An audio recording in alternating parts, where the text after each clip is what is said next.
Vamos agora analisar os arquivos de configuração do projeto, ok?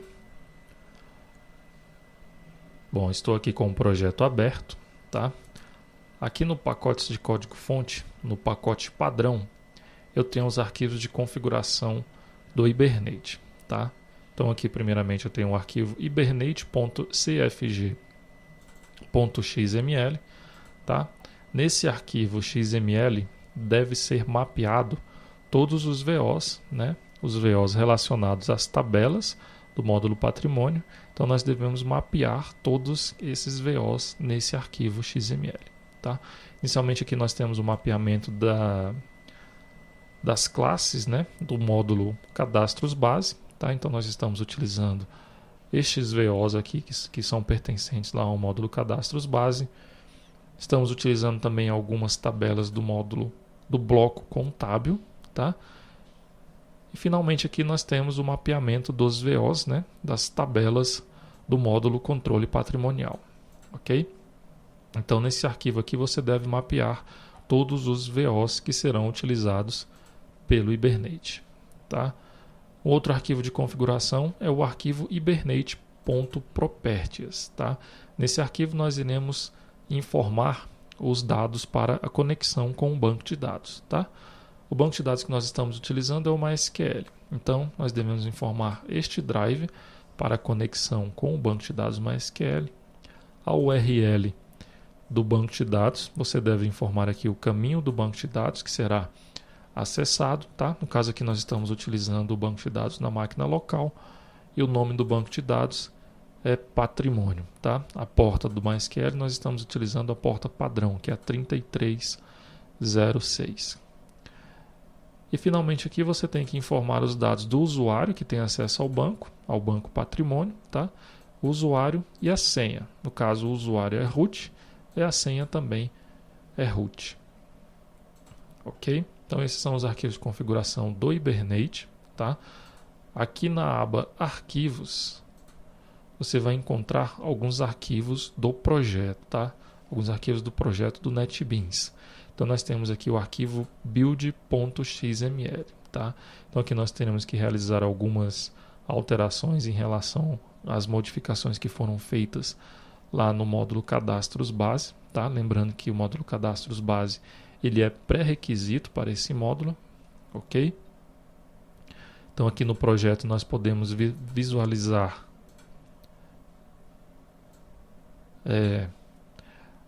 os pacotes desse módulo, né, o controle patrimonial, tá? Inicialmente aqui será realizado a cópia de alguns arquivos, né, das bibliotecas que estão sendo utilizadas pelo sistema.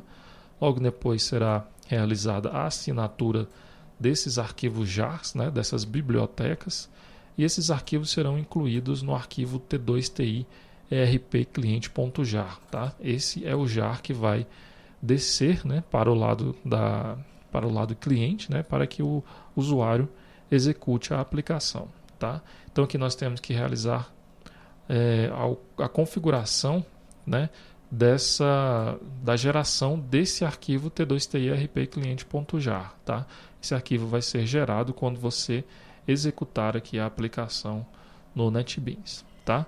Então, primeiramente nós copiamos alguns arquivos, né, os arquivos que serão utilizados pela aplicação do lado do cliente para uma pasta temporária, tá? Essa pasta temporária ele foi definido aqui no arquivo, dentro aqui da pasta nbproject, nós temos o arquivo project.properties, tá? Essa pasta temporária é a pasta tmp,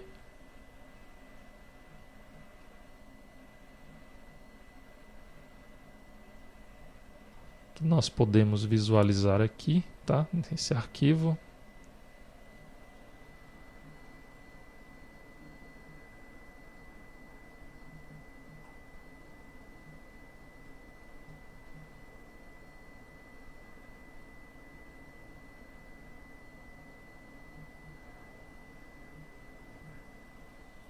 Bom, o nome dessa pasta é o próprio tmp, ok?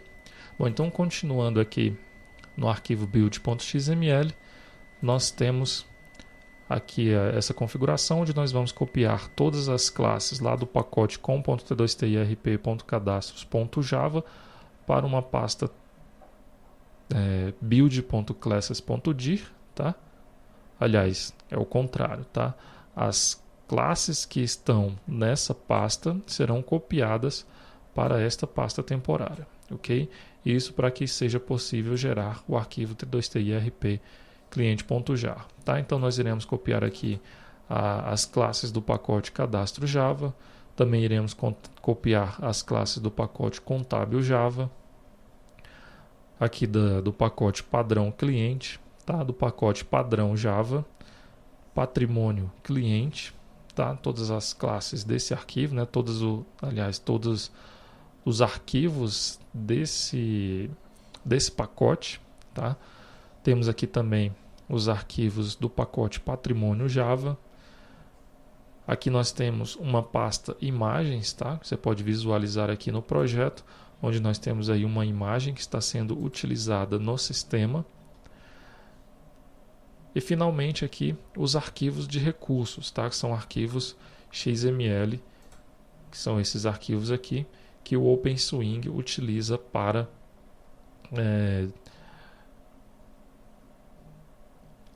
executar a aplicação, ok? Bom, então essa é a configuração que nós temos que realizar aqui no arquivo build.xml, no caso a configuração para gerar o arquivo t2tirp-cliente.jar contendo todas as classes, né, todos os pacotes necessários para rodar a aplicação lá no lado do cliente, ok? Bom, então esses são os arquivos de configuração que nós temos aqui no módulo controle patrimonial.